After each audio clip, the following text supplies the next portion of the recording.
Salut, c'est Appelle-moi MC et bienvenue dans Le Clan, le podcast où on parle de tech, de créativité, du courage d'expérimenter et de cette curiosité qui peut un jour tout changer. Avant de commencer, faisons-nous une promesse. Ici, pas de jargon pour avoir l'air intelligent, pas de façade non plus, juste des vraies conversations entre gens curieux.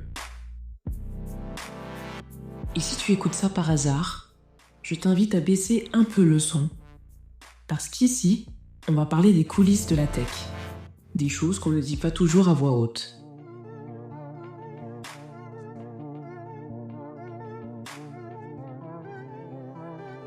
Il y a des gens brillants, compétents, admirés, qui vivent pourtant avec la peur silencieuse d'être un jour démasqués. Et si ce sentiment ne révélait pas une faiblesse, mais plutôt un passage ? Aujourd'hui, on va parler de ce doute qu'on dit rarement à voix haute. Cette sensation intime de ne pas vraiment être à sa place. Certaines des personnes les plus compétentes que tu connais, celles qui impressionnent, celles qui construisent, celles qui parlent avec assurance, se réveillent parfois avec une pensée très simple. Est-ce qu'un jour, quelqu'un va découvrir que je n'ai rien à faire ici ? Ce doute-là est beaucoup plus répandu qu'on ne le croit. Il touche les étudiants, les artistes, les managers, les entrepreneurs, les parents, les experts. Souvent, il apparaît au moment précis où l'on grandit. Quand on change de rôle, quand on prend plus de place, quand on entre dans une nouvelle pièce. Les femmes sont statistiquement plus nombreuses à verbaliser ce sentiment, en grande partie sous l'effet des normes sociales et de stéréotypes de genre qui les poussent plus souvent, à douter d'elles-mêmes.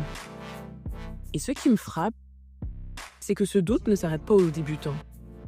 Il habite aussi les directrices, des expertes, des femmes qui ont bâti, décidé, créé de leurs propres mains. Et la question qui me hante depuis des années, c'est celle-ci. Pourquoi est-ce que maîtriser quelque chose ne suffit jamais à nous faire sentir légitimes ?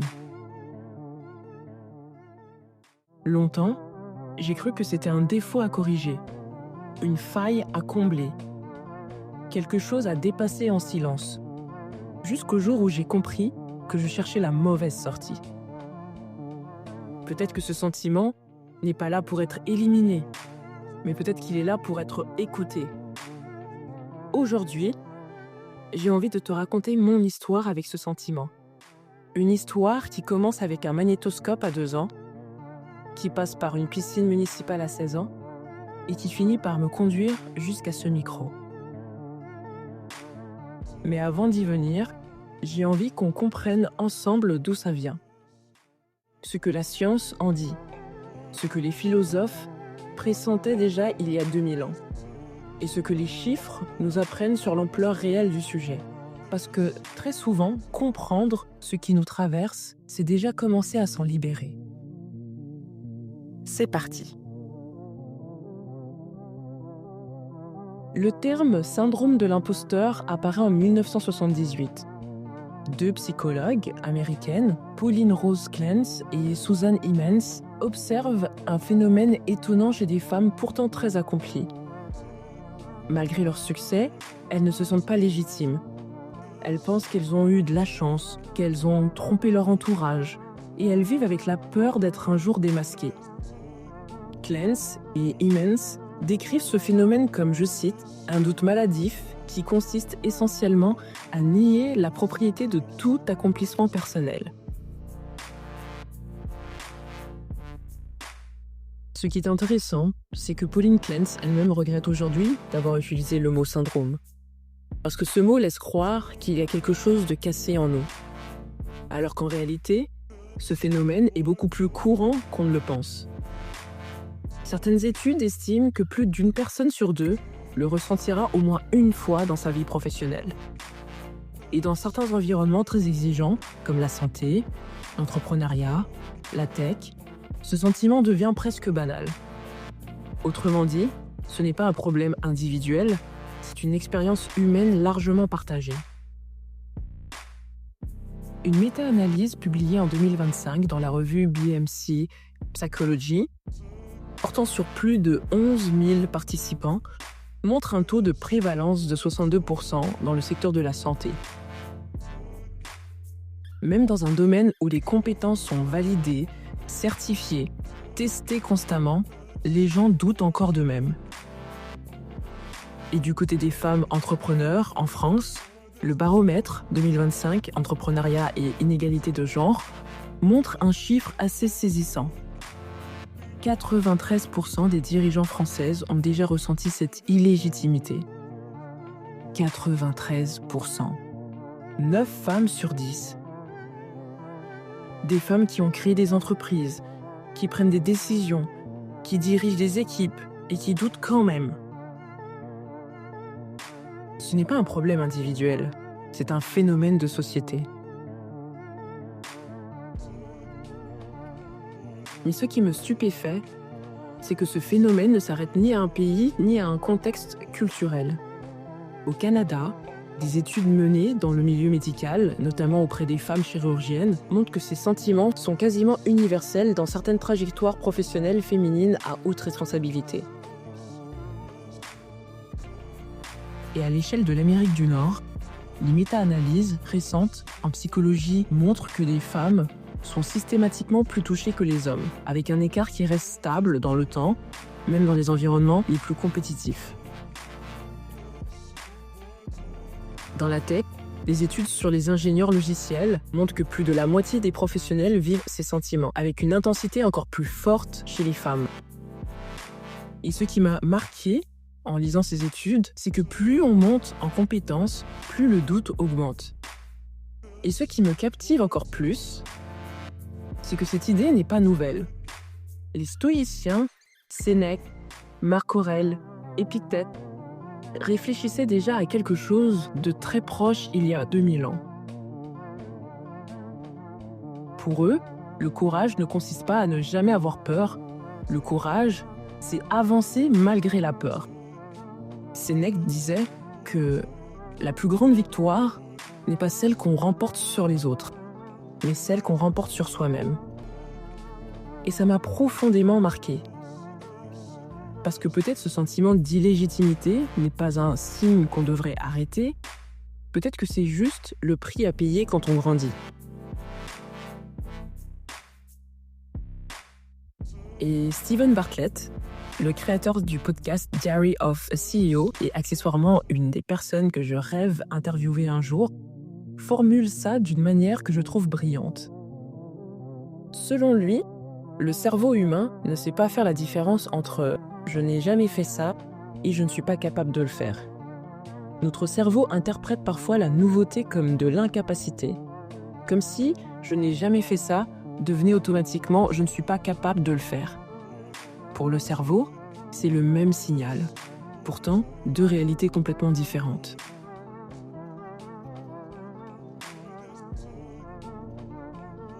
Peut-être que le doute n'est pas toujours un signal d'arrêt.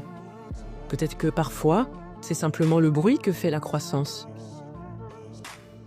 Et ce bruit-là, je l'ai entendu très tôt dans ma vie, bien avant d'avoir les mots pour le comprendre.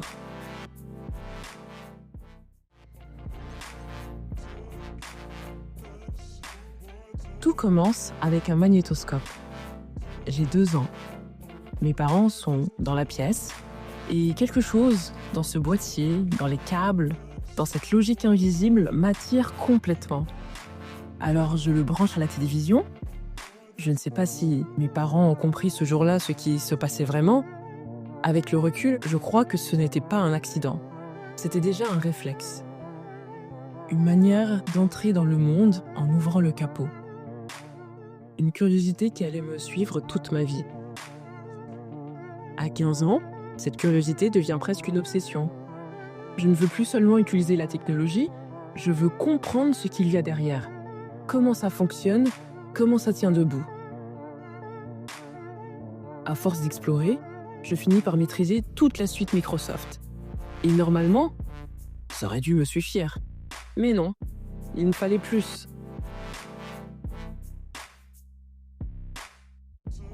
cette faim d'apprendre n'a jamais vraiment disparu chez moi.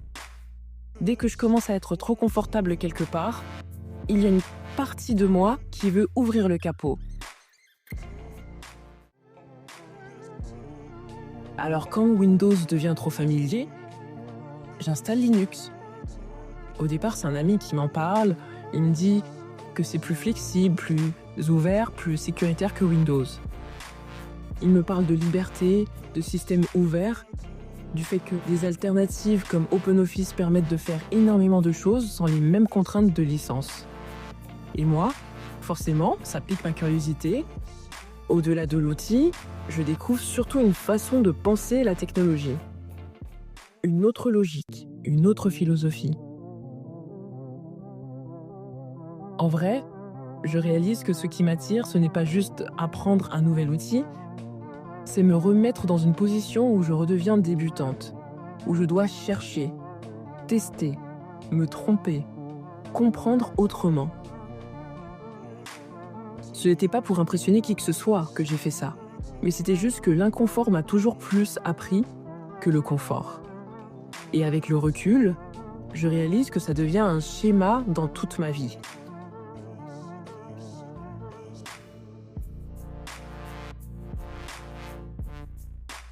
Quand l'ordinateur familial tombe en panne, c'est moi qu'on appelle. Et honnêtement, je trouvais ça normal. Comme si tout le monde passait ses soirées à démonter des problèmes juste pour voir. Mais voilà ce qui se produit par la suite. Et je pense que plusieurs d'entre vous vont se reconnaître là-dedans.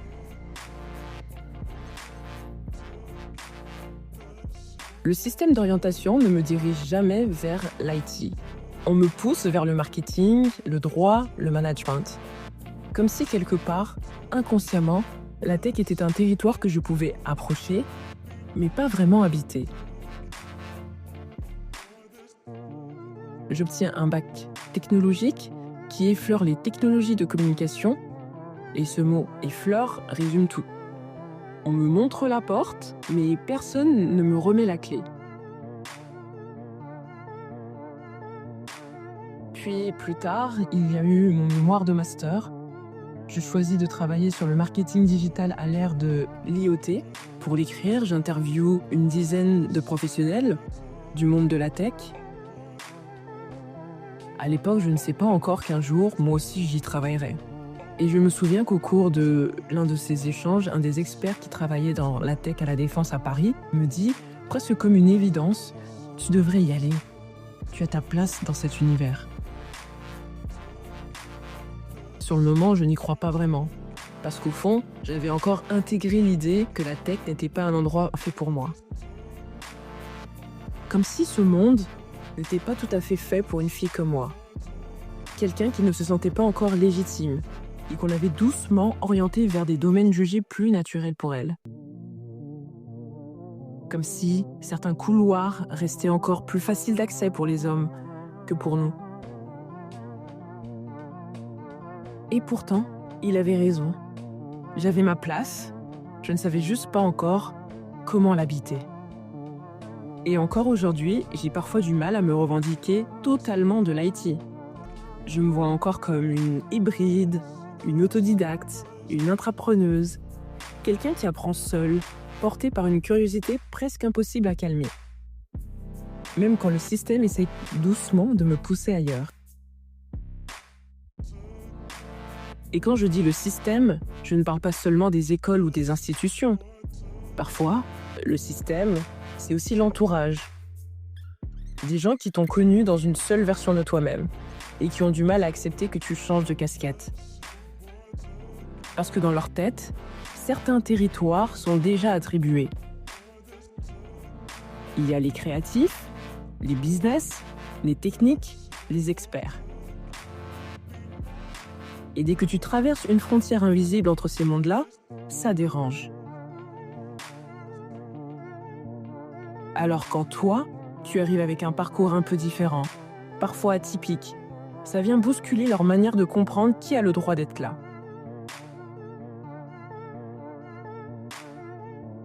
Et c'est justement pour ça que j'ai envie de revenir en arrière.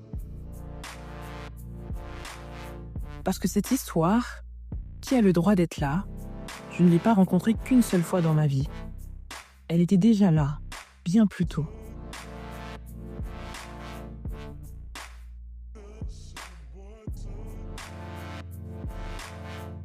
C'est presque l'été, j'ai 16 ans, mon environnement familial traverse une période compliquée, mon CV est presque vide. Pourtant, quelques mois plus tôt, j'ai écrit ma toute première lettre de motivation à la mairie. Dedans, j'y parle de babysitting, de relooking, de mon rôle de délégué de classe. Pas comme d'un job officiel, mais comme quelque chose de très réel dans ma vie. Je garde mes petites sœurs, je joue un peu le rôle de deuxième maman, je me responsabilise tôt, naturellement, et à côté de ça, il y a déjà autre chose qui se dessine. À la maison, j'invite mes copines, je les relook, je les encourage à essayer autre chose, à se voir autrement, à prendre confiance. Je me souviens de Fatou, qui portait toujours du marron, et que j'ai encouragé à essayer d'autres couleurs. D'Emeline aussi, que ma sœur a coiffée, et de cette joie toute simple de les voir repartir un peu plus sûres d'elles. Et à l'école, c'est pareil, mais autrement. Je suis déléguée de classe, souvent élue, parfois même sans me présenter. Parce que j'avais à cœur de porter la voix des autres, de dire ce qui n'était pas dit, de défendre ce qui me semblait juste. Avec le recul, je crois que tout était déjà là. L'envie de prendre soin, de porter des voix et de créer des espaces où l'on se sent assez en confiance pour essayer, parler, apprendre et prendre sa place.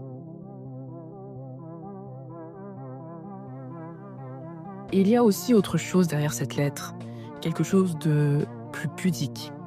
Je décide que je ne veux pas être une charge pour ma mère. Je veux essayer de contribuer, de faire ma part, même à petite échelle. Et puis, un jour, la réponse arrive à la maison. Je me souviens très bien de ce moment. J'ai même l'impression de le revivre pendant que je vous le raconte. La lettre dans les mains, le cœur un peu serré, je me dépêche de l'ouvrir. Et contre toute attente, c'est positif. Je suis prise. Et c'est là que tout commence vraiment sans le savoir. Ce oui allait devenir mon premier vrai terrain d'expérimentation. Et me voilà avec mon premier boulot, dans une piscine municipale. La mission est simple. Accueillir les gens, distribuer des tickets, répondre aux questions, au téléphone, rester derrière le comptoir. Sauf qu'évidemment, ça ne se passe pas comme ça. À cette époque, je découvre la suite Adobe, Photoshop et Illustrator, toute seule, par curiosité, sans aucune formation ni même une obligation quelconque, juste parce que ça m'intrigue. Et que quand quelque chose m'intrigue, j'ai besoin d'en comprendre les mécanismes. Puis, au bout de quelques jours dans cette piscine, je commence à noter tout ce qui ne fonctionne pas. Les activités qui ne sont pas mises en valeur, les affiches vieillissantes, des usagers qui passent à côté d'informations importantes, le monde qui pose les mêmes questions en boucle sur les horaires ou la disponibilité des vestiaires. Et puis là, une petite voix à l'intérieur de ma tête m'insuffle. On peut faire mieux que ça, non ? Alors, je prends l'initiative de créer des affiches, sans qu'on me le demande, sans budget com, sans équipe créative. Juste moi, avec cette envie de me challenger, de voir jusqu'où je suis capable d'aller. Et ça marche. Le responsable est agréablement surpris, les gens le remarquent, la communication du lieu change, s'améliore. Et avec le recul, je crois que c'est là que quelque chose s'est joué. Je n'avais officiellement aucune raison d'être celle qui faisait ça. Et pourtant, je l'ai fait. J'aurais pu rester derrière ce comptoir tout l'été. Personne ne m'aurait reproché quoi que ce soit. Mais il y avait déjà en moi quelque chose qui débordait du cadre, une énergie que je ne savais pas encore nommer. Cette envie d'aller au-delà de ce qu'on attendait de moi. Et à chaque fois, avant de me lancer, la même question revenait. Qui suis-je pour oser ça? Et malgré tout, je le faisais quand même. En réalité, c'était déjà ça, le syndrome de l'imposteur.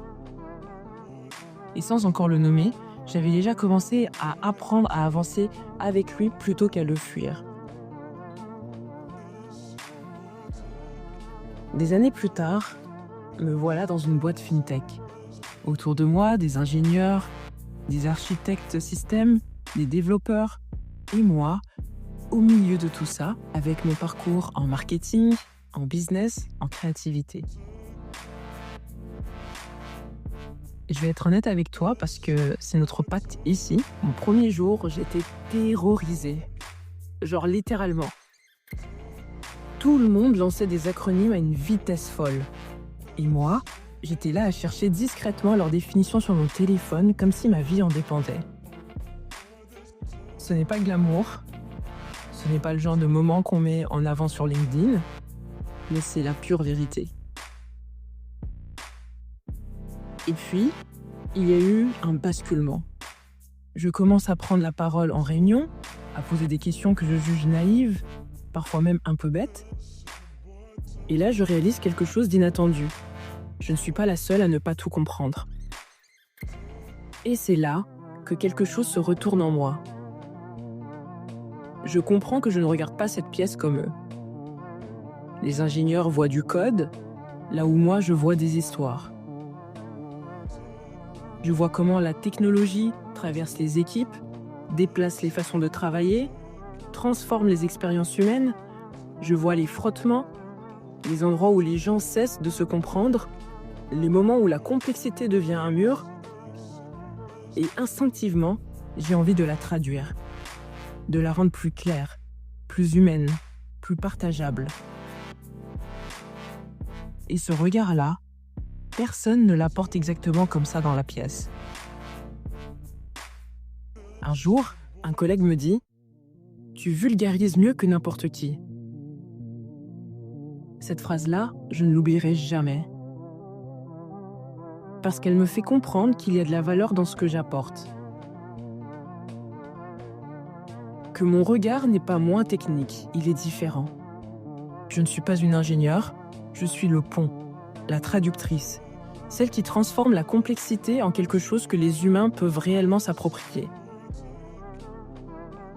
Et à partir de ce moment-là, ce titre d'experte en tech commence enfin à me sembler mérité.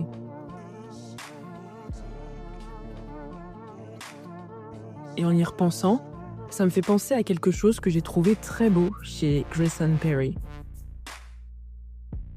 Pendant le Covid, avec Grayson's Art Club, il a créé un espace où n'importe qui pouvait montrer son travail.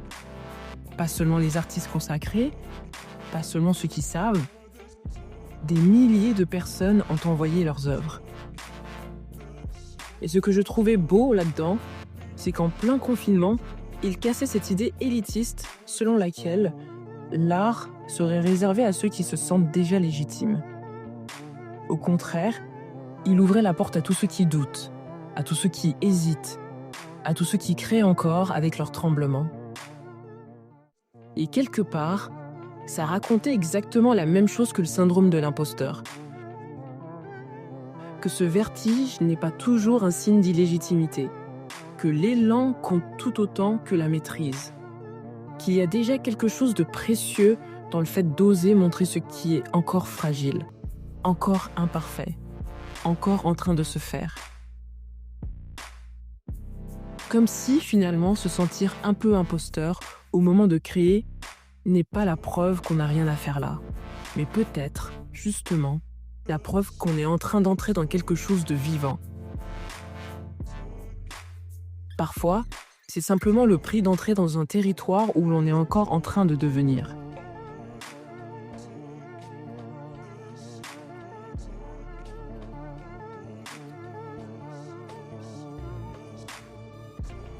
Tu te souviens de la question du début ? Pourquoi est-ce que maîtriser quelque chose ne suffit jamais à nous faire sentir légitimes ?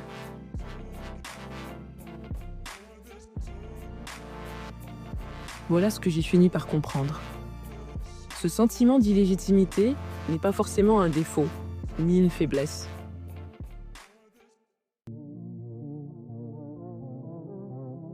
C'est souvent le signal que ton cerveau émet quand tu entres dans un territoire encore nouveau pour toi. Un territoire où tu apprends, où tu grandis, où une partie de toi est déjà en mouvement, même si le reste de toi n'a pas encore rattrapé le pas.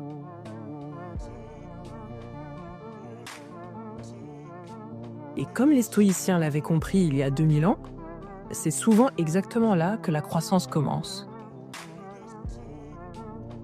Et peut-être que c'est ça, au fond, qu'on appelle le syndrome de l'imposteur.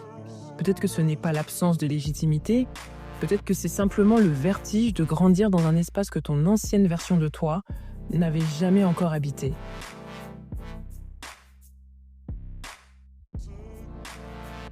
Ce sentiment revient dans ma vie chaque fois que je commence à devenir trop confortable quelque part. Comme si une part de moi savait déjà avant le reste qu'il était temps de passer à l'étape suivante. Et je crois que Clan est né de ça aussi, de cette envie d'aller vers un endroit qui m'impressionne un peu, d'ouvrir un espace avec ma voix, sans masque, sans façade. Un espace où je m'expose forcément au regard des autres, au jugement, à cette peur très humaine de ne pas être assez. Et pourtant, je le fais. Pas malgré ce sentiment, avec lui. Aujourd'hui, je ne le vois plus comme une preuve que je ne suis pas à ma place. Je le vois comme le signal qu'une partie de moi est en train de s'étirer, d'apprendre, de prendre plus de place. Et oui, c'est inconfortable, mais l'inconfort ne veut pas toujours dire qu'on s'est trompé. Parfois, il veut simplement dire qu'on grandit. Parce que s'il est là, c'est peut-être que je suis au bon endroit. Exactement là où quelque chose en moi est en train de grandir. Avant de te laisser, voilà ce que j'aimerais que tu retiennes. Leçon numéro 1. Le syndrome de l'imposteur n'est pas un signal d'arrêt, c'est un signal de départ. On passe beaucoup trop de temps dans sa tête, à se demander si on est légitime, à se préparer encore et encore, à attendre d'être prêt. Mais en vrai, le monde ne voit pas tout ça. Il réagit au moment où tu commences à bouger. Parfois maladroitement, souvent avant de te sentir prête, parce que c'est le mouvement qui fait disparaître le doute, pas l'inverse. Chaque fois que tu te demandes qui suis-je pour oser, ce n'est pas forcément une invitation à reculer. C'est peut-être simplement le signe que tu es sur le point d'apprendre quelque chose que tu ne maîtrises pas encore. La peur et l'excitation vivent souvent dans le même corps. C'est toi qui choisis le sens que tu leur donnes. Leçon numéro 2, tu n'as pas besoin d'avoir toutes les réponses pour avancer. Tu as besoin de rester curieuse, ou curieux d'ailleurs. La tech n'appartient pas aux gens qui savent déjà, elle appartient aux gens assez curieux pour apprendre, à ceux qui installent Linux pour voir ce qui se passe, à ceux qui googlent discrètement en réunion, à ceux qui osent poser la question que tout le monde craint de poser.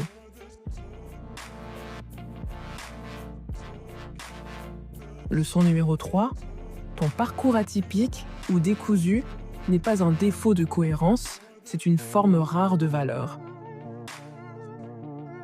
Et peut-être qu'au fond, ce qu'on appelle parfois imposture, c'est simplement toutes nos versions de nous-mêmes qui essayent de parler en même temps.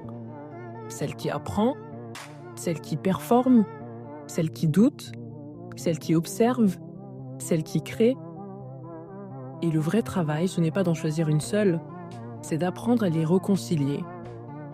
Parce que le monde a besoin de ponts. Alors si toi aussi, tu as parfois l'impression d'être entre deux mondes, ce n'est sûrement pas un vide à combler. C'est exactement ce qui te rend précieuse ou précieux d'ailleurs.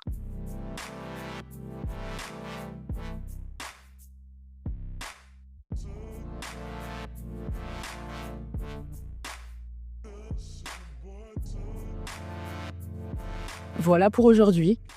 Si tu t'es reconnue dans cet épisode, dans la petite fille qu'on n'orientait pas vers la tech, dans celle qui google discrètement en réunion, ou celle qui entend encore cette petite voix demander « Qui es-tu pour oser ça ?» Alors j'aimerais que tu repartes avec une seule idée. Cette voix ne disparaît pas toujours, mais elle peut changer de sens. Elle peut cesser d'être une barrière et devenir un passage. Et le jour où tu arrêtes de la fuir, le jour où tu décides de marcher avec elle, c'est peut-être là que tout commence vraiment.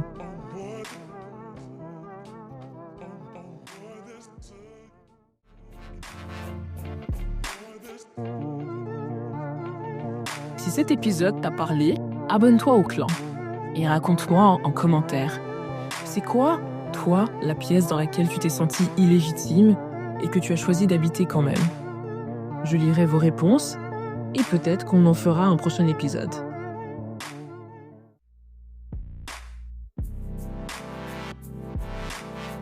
C'est dans le sac. Merci d'avoir été là. C'était Appelle-moi MC et t'écoutais le clan.